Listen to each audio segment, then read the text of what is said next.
TTD వద్ద 2 రోజులకు కూడా సరిపడా నెయ్యి లేదన్నారు వైసీపీ నేత భూమన కరుణాకర్ రెడ్డి. ఎప్పుడూ కూడా నెయ్యి స్టాక్ ఉండాలన్నారు ఆయన. నెయ్యి కల్తీ అని తమ మీద ఆరోపణలు చేయడం తప్ప నిల్వ పెట్టుకోవడానికి ఏం చేయాలో ప్రభుత్వానికి తెలియడం లేదన్నారు భూమన.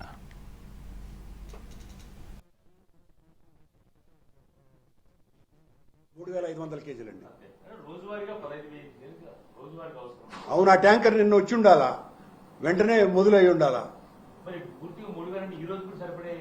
లేదనే కదా నేను చెప్తున్నది. అంటే అన్నాను నేను 2 రోజులకు కూడా సరిపడే నెయ్యి లేదు అని అన్నాను. 3500 అంటే ఒక రోజు కూడా సరిపోదని అర్థం. ఇంకా తిరుపతిలో షాప్స్ అండ్ స్టోర్లోను, పశుపతి చోట్లోను అటు చోట్ల కొనుక్కోవాలి ఈ రోజు రేపు.